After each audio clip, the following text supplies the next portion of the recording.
Meu sogro me liga para uma oportunidade única de um carro incrível sendo vendido abaixo do valor de mercado.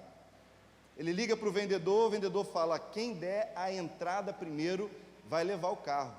E ele não se contentou, embarcamos no carro, fomos, rodamos 2 horas de estrada, chegamos lá no local indicado, não tinha concessionária, não tinha carro, não tinha vendedor, tinha nada, era um golpe. Era alguém tentando ganhar a confiança de outra pessoa, para enganá-la. Eu tenho certeza que você já recebeu uma ligação de um número desconhecido.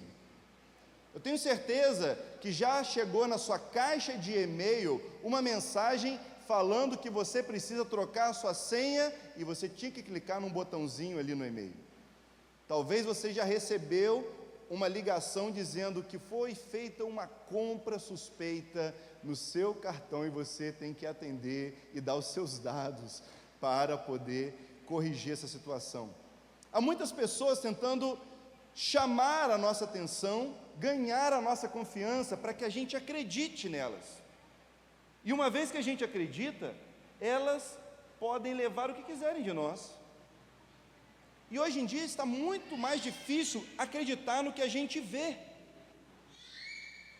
Se você olhar na sua rede social, você vai ver quantas mensagens, quantos vídeos que você se pergunta: isso é verdade? Isso é verdade? Esse vídeo é verdade? Essa foto é verdade? A tecnologia permite que hoje a gente não consiga mais identificar o que é uma foto, o que é um vídeo falso de um vídeo verdadeiro. Inclusive nos tribunais já há essa discussão se imagens, fotografias e vídeos digitais podem ser usados como provas, porque podem ser forjados. Fica difícil a gente acreditar assim. Mas antes da tecnologia chegar, quantos de nós já ouvimos informações mentirosas? Quantos de nós já fomos levados a confiar em algo que nos disseram para ganhar a nossa confiança, para que a gente acredite, mas aquilo era uma grande mentira? Sabe, isso não é novidade. Uma das primeiras fake news da história estão registradas na Bíblia. Desde lá do Gênesis, uma serpente falando com uma mulher: ei, coma desse fruto, não tem nada de mal. A primeira fake news da história, e talvez você pense que essa história seja uma fake news. Tá bom, eu entendo você. Eu entendo você, uma cobra conversando com uma mulher, ok. E você pode observar que durante a história há muitas outras que foram inventadas para que as pessoas confiassem, para que as pessoas acreditassem. Nós celebramos semana passada a Páscoa. E você sabe que na Páscoa foi disseminada uma grande fake news? Quando Jesus ressuscitou, os sacerdotes, os líderes religiosos, pagaram os guardas para dizer que os discípulos tinham roubado o corpo de Jesus. Foi uma notícia mentirosa, uma notícia falsa, tentando levar as pessoas a acreditar que Jesus continuava morto em algum outro lugar, mas logo eles seriam desmascarados. E eu entendo que talvez você pense que o fato de Jesus ter ressuscitado seja a verdadeira fake news. Eu entendo você, porque você não é o primeiro a pensar assim. E eu quero ler com você, na palavra de Deus, uma história a respeito de alguém que descobriu o que precisava para crer.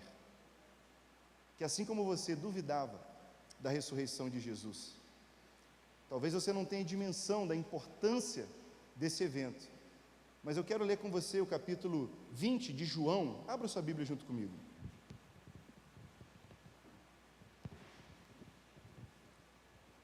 Capítulo 20 de João, a partir do versículo 24.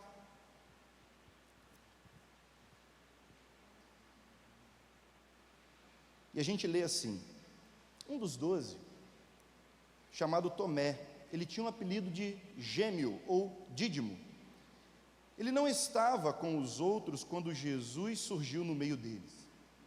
Eles disseram para ele: nós vimos o Senhor ressuscitado.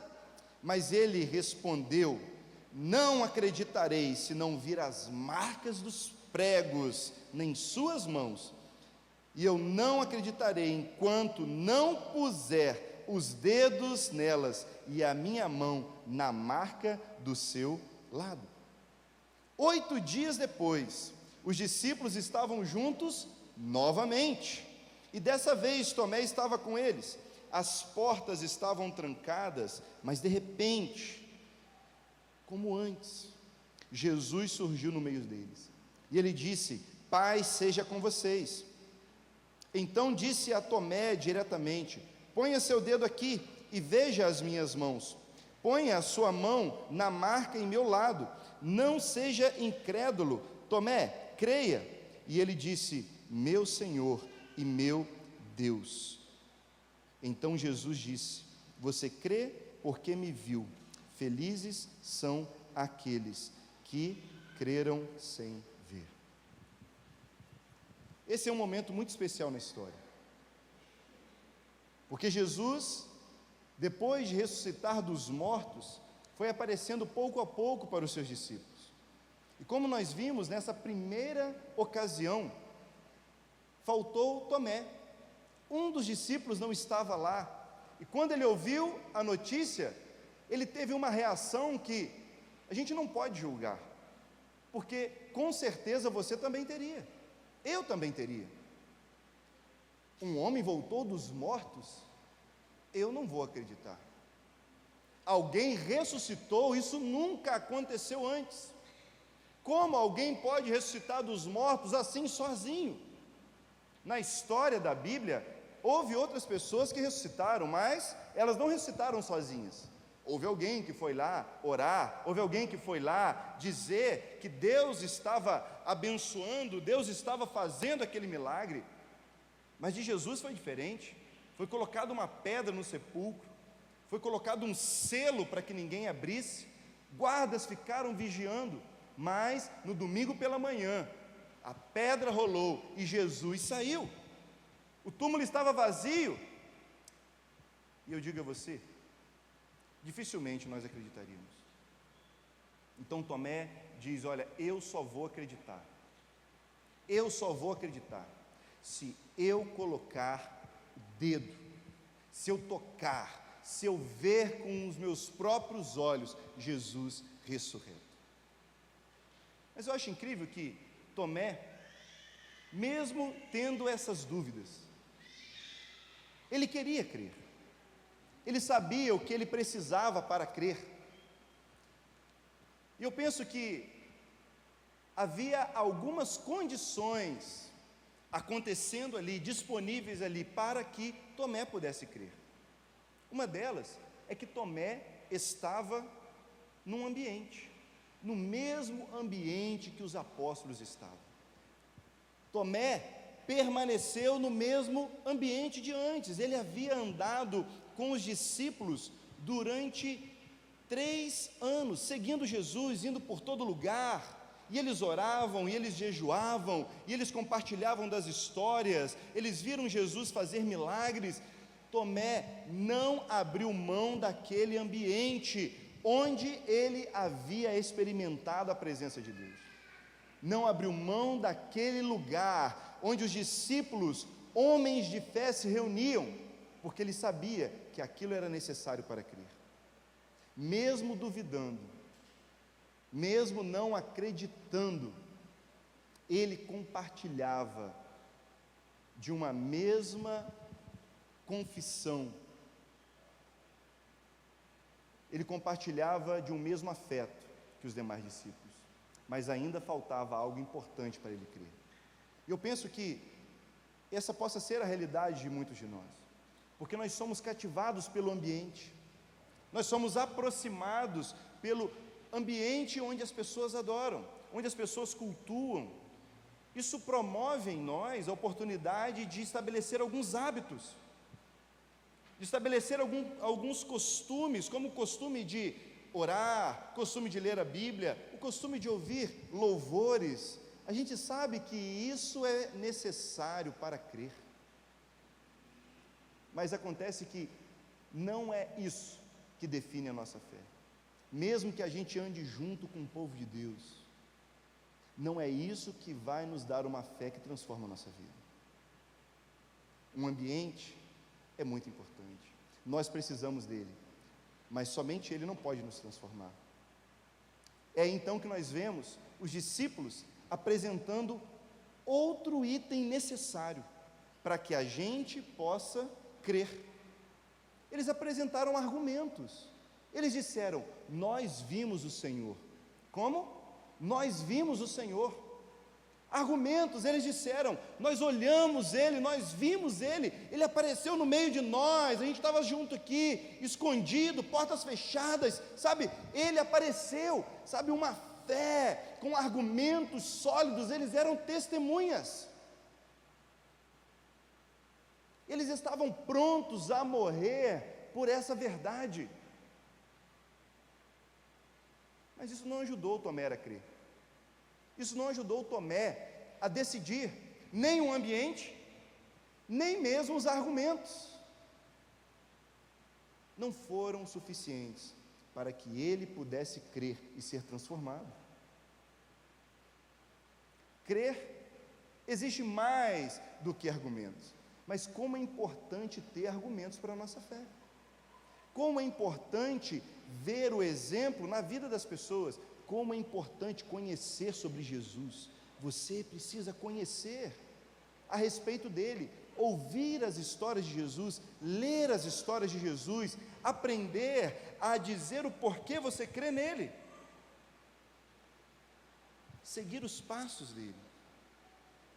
Argumentos nos ajudam a dialogar, a apresentar a nossa fé com profundidade, com intensidade. Os argumentos, eles são maravilhosos. É por isso que a gente estuda tanto a Bíblia. É por isso que é tão importante nós lermos a palavra de Deus, meditar nela sempre. Mas sabe uma coisa? Talvez os maiores especialistas na palavra de Deus sejam as pessoas que não creem em Deus. Eu já vi muçulmanos recitando trechos inteiros do Novo Testamento, de palavras de Jesus, justamente para confrontar, para questionar os cristãos a respeito da própria fé.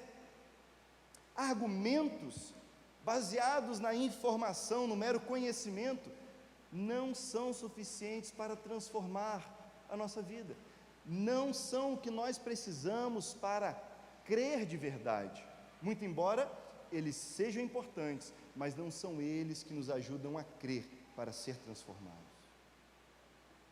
Não havia testemunha maior do que aqueles discípulos que estavam ali reunidos, e mesmo assim Tomé duvidou. Mas eu vejo mais uma coisa na vida de Tomé.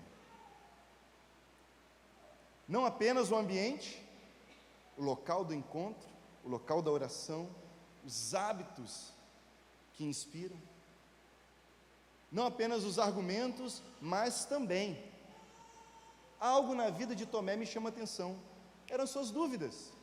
Quantos de nós entram em crise porque tem dúvidas? Quantos de nós entram em crise se perguntando: será que esse negócio de Jesus vai dar certo? Ai, esse negócio de Bíblia, esse é um livro muito antigo, esse livro aqui, ele já tem muitos anos, como que eu vou acreditar nesse livro? Como que as coisas aconteceram? Quantas pessoas entraram na arca? Será que morreu todo mundo? Será que a cobra falou com a mulher lá no Gênesis mesmo? Será que Jesus realmente nasceu de uma virgem? Olha, a fé não tem nenhum problema com as dúvidas. E eu acredito que a gente precisa de dúvidas para crer mais. Jesus amava perguntas. Ele amava perguntas de uma maneira que quando alguém chegava com uma pergunta, ele respondia com outra. Perguntas não ofendem. Deus não se sente intimidado com as nossas perguntas. O livro de Salmos é um livro com tantas orações e lamentos e dúvidas e perguntas: até quando, Senhor? Até quando, Senhor? Deus não tem problema quando nós apresentamos os nossos questionamentos, quando nós ficamos inseguros a respeito de algo que a gente desconhece. O problema não é a nossa dúvida. Eu acredito que elas sejam importantes, mas talvez não sejam as dúvidas que vão levar você a respostas que vão tornar a sua fé firme. Você não vai conseguir ter o que precisa para crer, apenas com dúvidas e perguntas cada vez melhores. Porque o que acontece a seguir é o que de fato transforma a nossa vida. 8 dias depois, um domingo como hoje, 8 dias depois daquela cena da ressurreição, um domingo como hoje, os discípulos estavam reunidos juntos no mesmo ambiente.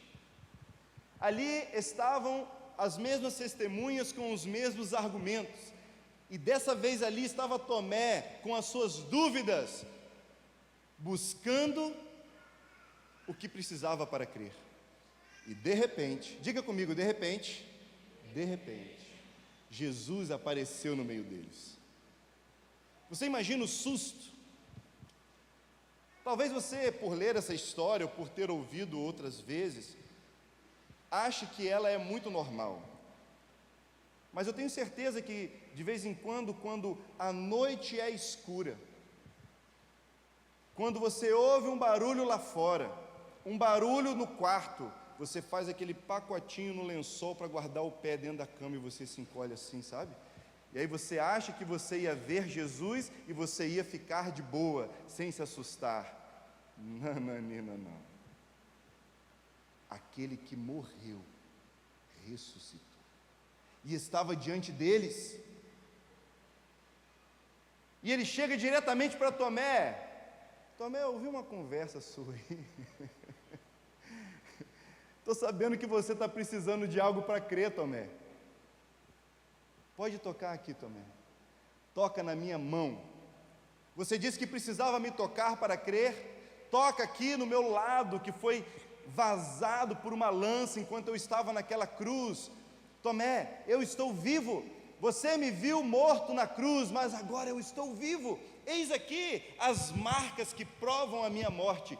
Eis aqui, eu estou, para que você tenha o que precisa para crer. Sabe, talvez você não saiba, mas nós só podemos ser cristãos porque nós acreditamos na ressurreição de Jesus. Não é por causa de um ambiente que a gente frequenta que a gente se torna cristão. Ambientes, eles podem nos acolher. E é tão importante ser uma igreja que acolhe aqueles que chegam. Como é importante ser uma igreja que abraça as pessoas que se aproximam, mesmo com dúvidas, mesmo sem fé, mesmo se arrastando com tantos problemas. Mas não é isso que vai transformar a sua vida.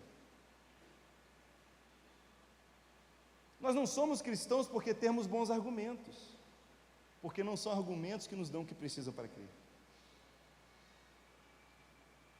Não é porque a gente sabe dar várias respostas bíblicas, a gente pode ganhar o quiz bíblico, a gente pode responder todas as perguntas, os personagens, as histórias. Ainda assim, não é isso que transforma a nossa vida, não é isso que faz a nossa fé ser forte o bastante para transformar nosso coração. É porque Jesus ressuscitou. A gente vê que os argumentos apresentam uma realidade. Argumentos podem revelar algo sobre Jesus, mas eles não são bastante. Da mesma forma que as dúvidas. As dúvidas, elas muitas vezes nos provocam para nos aproximar, e a gente vai cavando, vai conhecendo mais, mas nós não conseguimos crer para ser transformados apenas baseados em muitas perguntas e perguntas boas. É a ressurreição de Jesus a base da nossa fé. É porque ele ressuscitou dos mortos. E aí Tomé, ao ver Jesus, ele se rende. Diz aqui que ele diz: meu Senhor e meu Deus. Meu Senhor e meu Deus, agora eu creio. Agora eu creio, meu Senhor, eu estou disposto a morrer por ti. Meu Deus, eu te amarei, eu viverei de todo o coração para ti. Mas Jesus olha para Tomé e disse: Tomé, você teve mais do que precisa para crer. Bem-aventurados os que não viram e creram. Bem-aventurado vai ser aquele povo lá em Marabá, que não vai ver as minhas mãos furadas, que não vai ver o meu lado rasgado, não vai ver o túmulo vazio, mas acreditará que eu ressuscitei dos mortos. É isso que transforma a nossa vida. Deixa eu dizer a você, o que você precisa para crer? Você tem aqui um ambiente de pessoas de fé. Quantos irmãos e irmãs? Nós temos aqui materiais diversos para você crer. Nós temos tantas oportunidades e cursos e aulas e turmas e treinamentos para que as pessoas creiam. Nós também temos questionamentos, nós temos também dúvidas e boas perguntas, se você quer saber. Mas nenhuma dessas coisas é suficiente até que você possa crer que Ele ressuscitou dos mortos. Essa é a fé que transforma a nossa vida. Porque se Jesus não ressuscitou, não faz nenhum sentido crer nele. Não faz nenhum sentido contar as histórias dele, as histórias que ele contou, aquilo que ele viveu. Não serão os milagres que vão nos transformar. Se Jesus não tivesse ressuscitado, todos os milagres dele teriam sido esquecidos. Se Jesus não tivesse ressuscitado, até mesmo a Bíblia seria inútil. Mas ele ressuscitou dos mortos, e deixa eu dizer isso a você, é por causa disso que nós podemos crer para ser transformados. E talvez você pense: que absurdo, como que você vai me convencer disso? Bom, eu não posso te convencer. A única coisa que eu posso dizer para você é que eu e muitos outros irmãos aqui estão morrendo por causa dessa verdade. Muitas pessoas na história morreram por causa dessa verdade, e ela só chegou até nós porque pessoas estavam dispostas a morrer por essa verdade. Talvez alguns queiram viver uma mentira, mas ninguém está disposto a morrer por uma mentira. Muitos morreram porque Jesus de fato ressuscitou, e eles não foram capazes de negar aquilo que eles viram com os próprios olhos. Esse absurdo significa que ninguém jamais pôde ver um homem ressuscitar como Jesus ressuscitou, transformado com o seu corpo em glória, com o seu corpo físico, podendo ser tocado, um corpo que podia se alimentar, mas um corpo que atravessava a parede, um corpo que voava. Esse era o corpo de Jesus. Esse é o corpo de Jesus agora nos céus, porque ele subiu e ele está nos céus. E é crer que ele está vivo que transforma a nossa vida. Esse absurdo significa que nada mais pode ser como antes. Se algo como a ressurreição aconteceu, significa que a minha vida e a sua vida não pode ser mais a mesma. A gente precisa viver diferente, porque algo que muda todas as coisas aconteceu. Ele ressuscitou e ele vive, e é isso que nós precisamos para crer. que nós precisamos para crer é essa experiência. Não é de Tomé querendo tocar Jesus. Ah, mas eu quero tocar Jesus. Mas a fé que eu preciso vem quando Ele toca o meu coração e o seu coração. E talvez hoje você precise decidir isso, responder a esse toque. Bem-aventurados os que não viram e creram, porque receberam o toque de Jesus. Talvez há muito tempo você tenha frequentado esse ambiente, sem se dar conta de que você crê por causa da ressurreição. Talvez você tenha bons argumentos, porque você é um bom cristão, mas não tenha se dado conta de que foi a ressurreição que deu a você a fé que você tem. É a ressurreição que vai dirimir, diminuir, apagar as suas dúvidas. Isso é o que nós precisamos para crer.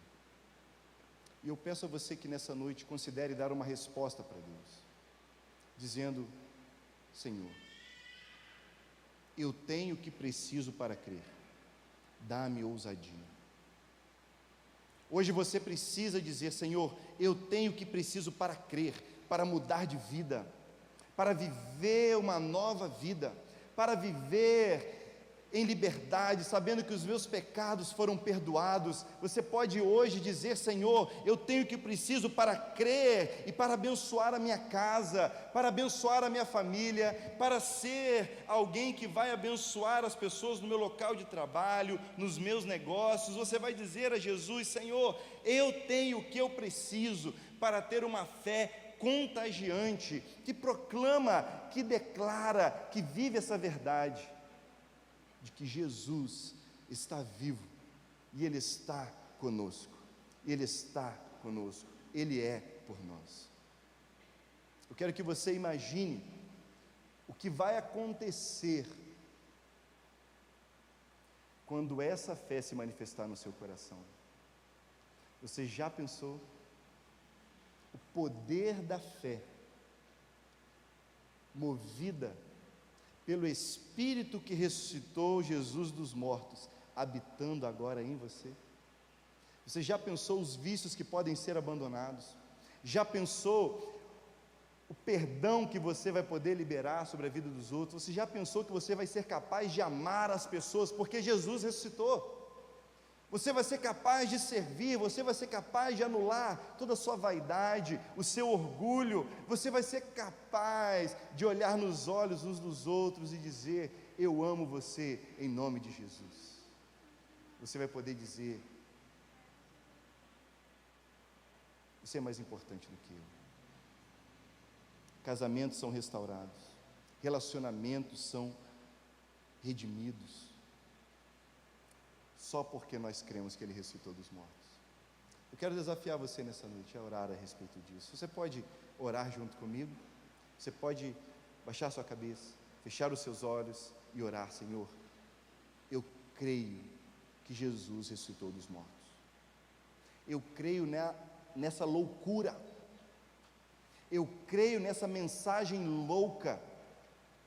Eu creio que Ele morreu pelos meus pecados e ressuscitou para confirmar e para me fazer assentar na mesa de Deus, na presença de Deus. Eu creio que Ele vive, e porque Ele vive, eu também viverei com Ele. Declare isso nessa noite e diga: Senhor, eu creio que há poder no nome de Jesus para perdoar meus pecados, para me transformar, para me dar verdadeira liberdade, para me fazer viver em paz na sua presença. Diga a Ele: Pai, eu creio que Ele ressuscitou dos mortos, para que eu nunca mais seja o mesmo, para que eu nunca mais volte a ser como antes. Pai, nós oramos e pedimos que a obra do Cristo que ressuscitou se realize em nós, que o poder que o levantou dos mortos habite em nós, nos fazendo transbordar da vida eterna, da vida plena que só Jesus pode nos dar. nos faça hoje viver nessa dimensão, nos faça hoje andar nas suas alturas, não nos deixe crer em tantas mentiras. Quebra, Senhor, toda a mentira, quebra todo o engano em nós, quebra, Senhor Deus, toda a maldição, porque Cristo nos liberta de toda maldição, Cristo nos perdoa, Cristo nos dá nova vida, e nós hoje clamamos por esse sangue sobre nós, o sangue de Cristo que nos purifica de todo o pecado, que nos lava e que nos faz ser uma nova criatura, nos faz nascer de novo. Nós estamos, Pai, crucificados com Cristo, e a vida que nós viveremos é a de Cristo em nós, a vida de Jesus sendo realizada, se manifestando em nós, e é isso que nós oramos a Ti, no nome de Jesus, amém.